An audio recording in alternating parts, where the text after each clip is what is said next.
ঠাকুর বলছেন যে খুব সুন্দর গল্প বলছেন যে এই দুটো রিকনসিলেশন হয়ে যাবে মনে হয়। যে শাশুড়ি জানতে পারে যখন যে তার বৌমার বৌমা অন্তঃসত্ত্বা হয়েছেন, অর্থাৎ তার গর্ভে শিশু এসছে, তখন বৌমা নিজের শাশুড়ি নিজের থেকে বৌমার কাজ কমিয়ে দেন। আস্তে আস্তে কাজ কমিয়ে ধীরে ধীরে একদম কোনো কাজই করেন না। পরে সন্তান জন্ম হলে শুধু সন্তানকে নিয়ে নাড়াচাড়া করে, কোনো কাজ করেন না। শাশুড়িটি হচ্ছে ঈশ্বর, আর এই বৌমাটি হচ্ছে জীব। জীবের মধ্যেই সন্তানটি হচ্ছে ভগবত ভাবের উন্মেষ। যদি কারোর মধ্যে ভগবত ভাবের উন্মেষ হয়, তাহলে জগন্মাতা নিজেই তার কর্মবিরতি করেন। কিরকম? বহিক কর্ম। তার অন্তরে যে নিরন্তর ভগবানের সঙ্গে যুক্ত থাকার কর্মটি চলছে, সেটিকে কিন্তু নিরস্ত করেন না। তার বাইরের কর্ম, বাহ্য কর্ম কমিয়ে দেন। কেন কমিয়ে দেন? কারণ সে তখন আর করতেই পারবে না। ভগবান যেহেতু চান যে ওর বৌমার গর্ভটি সুস্থ থাকুক, অর্থাৎ আমাদের মনের মধ্যে সেই ভগবত বীজ যেটা আস্তে আস্তে প্রকাশিত হচ্ছে, বিকশিত হচ্ছে, সেটা আরো বিকশিত হোক, তার অনুগ কর্ম তাকে দিয়ে দেন। তার আগের কর্মটাকে তিনি আর রাখেন না। জগন্মাতা কোনো কনসেপ্ট নয়। ঠাকুর বলছেন মনে করো না যে ঈশ্বর কেবল সাক্ষী। এটা খুব ইম্পর্টেন্ট কথা, যে তিনি শুধু সাক্ষী রূপ। তারপরে বলছেন ঈশ্বর কর্তাও বটে। তিনি একজন কর্তা, সর্বময় কর্তা। তিনি অন্তর্যামী, প্রত্যেকের ভিতরে থেকে কাজ করছেন। ঠাকুর বলতেন যে তিনি পিঁপড়ের পায়ের নূপুর শুনতে পান। যা বলেছ সব শুনেছেন, মনে করো না তিনি কিছু শোনেননি। অর্থাৎ কিনা এবার স্বামীজি বলছেন কাজ করতে করতে মরে যায়, অর্থাৎ নিষ্কাম কাজ করতে করতে ইউ এক্সস্ট ইয়োরসেলফ। তাতে কি হবে? ওই আগের কথায় চিত্তের শুদ্ধি লাভ হবে, নিঃস্বার্থপরতা। আমরা এই নিঃস্বার্থপর হওয়ার জন্যই এত জবাবদান। আমরা এই যাকে আমি আমি বলে ভাবি, সেটা যে আসলে আমি নই, এইটা বুদ্ধিতে দৃঢ় করার জন্য এত কিছু। কিন্তু বুদ্ধিতে দৃঢ় করলেই হবে না, কাজে প্রমাণ করতে হবে। ঘরে বসে আমরা মজা করে বলি সাধুদের মধ্যে যে ঘরে বসে তো সবাই পরমহংস। অর্থাৎ কিনা ঘরে বসে নয়, কর্মে তার প্রকাশ হবে। কর্মই সেই সমুদ্র যেখানে যা স্পষ্ট জানিয়ে দেয় আমার কোথায় গলতি আছে, কোথায় অপূর্ণতা আছে। সুতরাং এই কর্ম সমুদ্রে যখন আমরা কাজ করতে করতে নিঃস্বার্থ হওয়ার একটা চূড়ান্ত সীমা দিয়ে দিচ্ছেন, মরে যা মানে কি তোর জন্য কিছুই থাকবে না। You exhaustively become selfless. তাহলে কি হবে? ভিতরে সেই অনন্ত প্রকাশিত হবেনি। তখন যিনি জগতের কর্তা তিনি তার কাজটি কমিয়ে দেবেন, নিজেকে কমাতে হবে না। সেজন্য ঠাকুর বললেন তাকে প্রার্থনা করো যাতে কর্ম কমিয়ে দেন। প্রকারান্তরে এই প্রার্থনা যে আমার মধ্যে যেন ভগবত ব্যাকুলতা দেন। আর যাদের কর্ম করতে হচ্ছে কিন্তু ভিতরে ব্যাকুলতা, সেটা শ্রীরামকৃষ্ণকে প্রার্থনা করলে, ঠাকুরমা, জগন্মাতা, ভগবান, ঈশ্বর, আল্লাহ যা কি হোক, তিনি সব শুনছেন এই বিশ্বাস করে, তিনি সব জানছেন, তিনি আমার অত্যন্ত প্রিয়, এই বিশ্বাস থেকে যদি প্রার্থনা করা যায় আকুল ভাবে, তিনি হাজারবার শোনেন। শ্রীরামকৃষ্ণ এই জায়গাটা খুব বড় করে বলেছেন, খুব বড় মুখ করে বলেছেন আমাদেরকে। আমরা অবশ্বাসী, আমরা সংশয় আত্মা। শ্রীরামকৃষ্ণ বলছেন তাকে জিজ্ঞেস করছে তিনি কি শোনেন? শ্রীরামকৃষ্ণ বলছেন যদি আন্তরিক বলে তাহলে তিনি শুনবেন। 100 বার শুনেছেন। কথামৃত করে এই বারটাকে বড় করেছে, লম্বা করেছেন, বার। এইভাবে ঠাকুর বলছেন 100 বার শুনেছেন। সুতরাং তিনি করবেন। কিন্তু আমরা যদি এক্ষুনি চাই, এক্ষুনি হয়ে যাবে চাই, এক্ষুনি কর্ম বেড়েছে, এটা ঠাকুরকে বললাম, এই যে আমাদের মধ্যে কপটতা, ভাবছি ভগবান কিছু বোঝেন না, সেজন্য তিনি শোনেন না। যে অকপট ভাবে জানে, অকপট হতে পারে ভগবানের সামনে, সরল এবং অকপট। ঠাকুর খুব ভালোবাসতেন, বলতেন বহু জন্মের তপস্যা এগুলো হয়, এগুলো খুব বড় আধ্যাত্মিক গুণ। লৌকিক ভাবে এগুলোকে বোকামি মনে হয়, কিন্তু এগুলো আধ্যাত্মিক গুণ। যারা আধ্যাত্ম গুণী তারা অত্যন্ত বুদ্ধিমান হয়, এবং তারা বুদ্ধিমান হয়েই এগুলোকে লৌকিক ভাবে বোকা প্রমাণিত হন, যেন কিছু জানেন না, যেন কিছু বোঝেন না। তিনি জেনে শুনে এই লৌকিক চাতুর্যকে পরিহার করেন, করে তিনি সরল হওয়ার সাধনা করেন, যার মধ্যে কোনো কপটতা নেই, এবং সেইভাবেই তিনি ভগবানের কাছাকাছি যেতে পারেন, সেভাবেই তিনি প্রার্থনা ভগবানকে শোনাতে পারেন। সেজন্য এগুলো একটি সাধনা, এগুলো এক একটি সাধনাই, এবং ভগবান সত্যি সত্যি সবকিছু করেন। যদি প্রার্থনার পরেও জানবেন যে ভগবান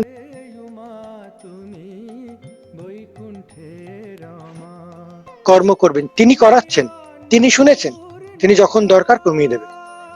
আমাকে আগের থেকে নিজের থেকে কিছু করা দরকার নেই। ঠাকুর মজা করে বলতেন যে নিজের থেকে কিছু করতে যেও না। যেমন আমাদের কেটে গেলে মামড়ি হয়, ঠাকুর তার উদাহরণ দিতেন যে যে খুঁটে মামড়িটাকে তুলো না, তাহলে রক্তপাত হবে, মামড়ি নিজেই ঝরে যাবে। অর্থাৎ কিনা কর্মত্যাগ এমনি হবে, ভগবানের দিকে গেলে এমনি হবে। সুতরাং দুটো জিনিসই আছে, ভগবান যেমন করেন, আমার আন্তরিক হয়ে সরল হয়ে জিনিসটাকে ভগবানের কাছে পেশ করতে হবে। আমাকে নিষ্কাম হওয়ার প্রবল প্রয়াস করতে হবে। আমার মধ্যে কামনা বাসনা স্বার্থপরতা আছে, তাহলে কর্ম ভূমিতে না নামলে সেগুলো তো কমবে না। ঘরে বসে বসে বিচার করে কমে, কিন্তু তার জন্য অত্যন্ত এক অন্য পরিকাঠামো দরকার। এই জন্য স্বামীজি বললেন কর্মযোগ হচ্ছে শ্রেষ্ঠ। সবার কর্মের অধিকার, সবার কর্মের ব্যাপৃতি, সবাই নিঃস্বার্থ হতে পারে। আপনারা শুনছেন ঈশ্বরীয় তত্ত্বকথা। ভিডিওটি ভালো লাগলে অবশ্যই একটি লাইক করবেন, চ্যানেলটি সাবস্ক্রাইব করবেন এবং প্রথম থেকে শেষ পর্যন্ত মন দিয়ে শুনবেন। স্বার্থপরতা আমাদের দৌড় করায়, আমাদেরকে বিচ্ছিন্ন করে, আমাদেরকে মেকি হতে শেখায়, আমাদেরকে কখনো কখনো পারস্পরিক প্রতিদ্বন্দ্বী করে, পারস্পরিক তঞ্চকতায় ব্যাপৃত করে, এবং আরো নিম্নবৃত্তে আমাদেরকে নিয়ে যায়। নিঃস্বার্থপরতা আমাদেরকে ঐক্যবদ্ধ করে, আমাদের মধ্যে উচ্চাবচ্চ গুণ অপগুণকে সরিয়ে রেখে এক নির্মল বন্ধুত্বের আস্বাদ দেয়। এবং রামকৃষ্ণ মিশনের বিদ্যালয় বিশেষ করে তার যে অতুল বৈভবের প্রাকৃতিক পরিবেশ, সে যেন প্রতিনিয়ত আমাদেরকে এই অসাধারণ মানবিক গুণাবলী শিক্ষা দেয়। এমনটা মনে করবেন না যে লাঠি নিয়ে মহারাজা বসে আমাদেরকে শিখিয়েছেন, বা আমরা 24 ঘন্টা 28 ঘন্টা করে পড়তাম। বরং ঠিক তার উল্টো, আমরা যদি কখনো আমাদের নিয়োজিত হয়তো 1-1.5 ঘন্টা বা 2 ঘন্টা পাঠক্রমের বাইরে যদি পড়তাম, তাহলে বকা খেতে হতো যে কেন তুমি এখন পড়ছো।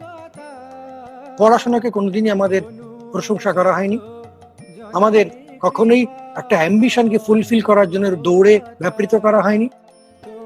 আমাদের দেওয়া হয়েছে অকুণ্ঠ স্বাধীনতা। স্বামীজি বলতেন freedom is the first condition of growth. কিন্তু সেই স্বাধীনতা কোনোদিনই স্বেচ্ছাচারিতায় আমাদের প্ররোচিত করেনি। কেন করেনি? কারণ আমাদের স্বার্থপরতা হওয়ার খুব বারণ ছিল। আমরা সবাইকে দিয়ে না বিতরণ করে কখনো কিছু গ্রহণ করতে শিখিনি। এটা কিন্তু শিখতে হয়েছে। আমি বলি ইনস্টিংক্টিভলি আমরা কেউই পরার্থপর নই, শিখতে হয়েছে। ছোট্ট একটি ঘটনা বলছি, নরেন্দ্রপুরের কথা বলছি। একটি শিশু ভর্তি হয়েছে, মা তাকে কিছু খাবার দিয়ে গেছে। অত ছোট ছেলেকে মা ছেড়ে থাকবেন, মা একটু ছোট্ট খাবার দিয়ে গেছে, বাবা তুই খাবি। সে ঘরে এসে দেখলো সেই খাবারটা তার 5 জন রুমমেট খেয়ে নিয়েছে। তার মধ্যে একজনের হয়তো বাবা মা অনেক দূরে থাকেন, আসতে পারেন না। সে খাবারটাকে তালা দিয়ে ঘরের মধ্যে রেখে দিতে পারতো, কিন্তু সে কি করলো? সে পরের বার মাকে বললো, মা আমার ব্লকে না 20 জন থাকে, সবার জন্য নিয়ে আসে, সবাই পছন্দ করে। মা সবার জন্য নিয়ে এলো, সে সবাইকে দিয়ে খেত। প্রথম সে চাইতো যে একটু বেশি করে আমি খাবো, আমার পছন্দের খাবার, ও কেন খেয়ে নিচ্ছে। বছরের পর বছরে দিতে দিতে দিতে দিতে সবাইকে নিয়ে আনন্দ করতে করতে সে অন্যকে না দিয়ে কিছু খেতেই পারছে না। দেখা যাচ্ছে অন্য কিছু অসুবিধায় পড়েছে, তাকে আগে সহায়তা করতে হবে, তাকে আগে। এই যে কল্যাণ কামনার, অন্যের কল্যাণ করার একটি অদ্ভুত তৃপ্তি মাদকতা তাকে ঢুকিয়ে দেওয়া হয়েছে। এই স্বাদ থেকে আমাদের বেশিরভাগ বাচ্চারাই বঞ্চিত। And I should blame the parentship. আমাদের প্যারেন্টহুড ইজ ওয়ার্স্ট। তারা তাদের সব রকম কামনা বাসনা বাচ্চার মধ্যে দিয়ে প্রতিফলিত করতে চায়। এটা হতেই হবে, জোর দিচ্ছে, সে নিজে কোনোদিন হয়নি। তার যত স্বপ্ন সে বাচ্চার মধ্যে দিয়ে পূরণ করতে চায়, সেটা কিন্তু একদম আমরা পাইনি। সুতরাং এটা খুব ছোট্ট করে বললাম, এর মধ্যে অনেক কথা আছে, অনেক অনেক অনেক সূক্ষ্ম সূক্ষ্ম আলোচনা আছে। তো আমি মূল কথাটা এইটুকুনি বলে দিলাম, আমাদের ভালোবাসা, শান্তি, বড় হওয়া, উদারতার মূল চাবিকাঠি নিঃস্বার্থপরতা। আর আমাদের এত বৈভব সত্ত্বেও এত রকমের নিরানন্দ, এত স্ট্রেস, এত মানসিক বিকৃতির মূল কারণ আমরা প্রথমেই ভুলে যাচ্ছি। আমরা স্বার্থপর হওয়ার প্রতিজ্ঞা করে আমরা আমাদের উন্নতি কল্পে নেমেছি। সেই উন্নতিতে 4টে বাড়ি হয়, কিন্তু মানুষ অবনত হয়। এই শোনার ধৈর্য নেই, এটা বোঝার ধৈর্য নেই, কিন্তু এই রোগে সবাই ভুগছে, জর্জরিত। অনেকেই মনে করেন, বলেন যে হ্যাঁ এরকম একটা রামকৃষ্ণ আরো কিছু বিদ্যালয় করুন, কিন্তু আমরা করি না। তার কারণ একটাই, যেটা আমরা শুনেছি বড়দের কাছ থেকে, যে আমরা যতক্ষণ না কোয়ালিটি মেনটেন করতে পারবো ততদিন করবো। এর সঙ্গে হচ্ছে মূল্যবোধের শিক্ষা, সবচেয়ে বড় শিক্ষা, মূল্যবোধের শিক্ষা। এখানে কোনো বাবা মা নেই তাকে প্রোটেক্ট করে বলবে আমার ছেলে খুব ভালো, বাবা মা ছেলের হয়ে ঝগড়া করবে না। কিছু অসুবিধা করেছো, যাও ক্ষমা চেয়ে এসো। সত্য কথা বলা, অন্যকে হেল্প করা, মূল্যবোধের শিক্ষা। শিশুরা কখনো ভুল করে না, তাদের ভুল শেখানো হয়, ভুল পথ দেখানো হয়, প্রত্যক্ষভাবে বা পরোক্ষভাবে। বাবা মা হয়তো আলোচনা করছেন কিছু একটা বিষয় ব্যাপার নিয়ে, স্বার্থপরতা নিয়ে, আর শিশু ভাবছেও কিছু বোঝে না। তারা পেডিয়াট্রিক সাইকোলজি জানেন না। একটি ছোট শিশুর মধ্যে 5 বছর পর্যন্ত তার মনটা সাদা খাতার মতো থাকে, বাচ্চা ইনস্ট্রাকশন বোঝে না, সে দেখে শেখে, শুনে শেখে। একটা বাচ্চা এত কঠিন ভাষা শেখে কি করে? 3-4 বছরের মধ্যে ভাষা শিখে কি করে? আমি যদি একদিন বড় লোককে পাঠাই সাউথ ইন্ডিয়া, জান তো তামিল ভাষা শিখে আসুন, সে 10 বছর থাকলেও শিখতে পারবে না। আপনি ছোট্ট শিশুকে পাঠিয়ে দিন, সে শিখে নেবে। কেন? তার কারণ হচ্ছে তার মাইন্ডটা ব্লটিং পেপারের মতো থাকে। সেরকম বাবার বাড়িতে বাবা মা ভাবছে একটা ছোট্ট পুতুল হয়েছে, তারা যাবতীয় তাদের ভোগ বৃত্তি ঝগড়া সব করে বেড়াচ্ছে, বাচ্চাটি সব শিখছে, সেটাই সে তৈরি হবে। That is the blue print. সুতরাং তারা এই গৃহস্থাশ্রমের আসল কথাই জানেন না। বাবা মা যে মানুষ করতে গেলে বাবা মাকে কত সংযত হতে হয়, তাদের নিজের জীবনে করতে হয়, এই আচরণ দেখে বাচ্চারা শেখে। দেখবেন বাচ্চারা সবসময় দেখবেন যে বাড়িতে কিভাবে কথা হয় তারা হুবহু বলতে পারে। মা কিভাবে কথা বলে, দিদিমা কিভাবে কথা বলে, প্রত্যেক বাচ্চা তার বাড়িকে রিপ্রেজেন্ট করে নির্ভুল ভাবে। ঠিক সেরকম বাবা মাকে ভালো হতে হবে। যে যখন পিতা মাতা সুন্দর হবেন, মরাল হবেন, ভালো হবেন, তার সন্তানও ভালো হবে। তাকে আপনি পরে চেষ্টা করে বাজে করতে পারবেন না। এটা একটা খুব বড় জিনিস। সুতরাং এই এই জায়গাটা খুব খেয়াল দিতে হবে। Parenthood has to be very sincerely and seriously taken care of. স্বার্থপর ছোট ছোট পায়রার খোপের মতো ফ্যামিলি, আর আমার ছেলে সবাই নিউটন আইনস্টাইন হবে, খেলবে পেলের মতো, গাইবে একদম কিশোর কুমারের মতো, এই যে একটা অদ্ভুত রকমের একটা একটা বিসদৃশ্য স্পৃহার দৌড়, এ সবাইকে কলুষিত করে দিচ্ছে। প্রত্যেকটি ফুল তার নিজের সৌন্দর্য নিয়ে ফুটবে, এটা একটা কিন্তু এই জায়গা করে দেওয়ার দায়িত্ব কিন্তু বাবা মাদের। এটা আমাদের রামকৃষ্ণ মিশন করে দিয়েছে চিরকাল, এবং সেজন্য আমি অত্যন্ত রকমের ব্লেসেড ফিল করি। I am really blessed that I could get A chance to get incorporated in one of the Ramakrishna Mission schools and get my primary education.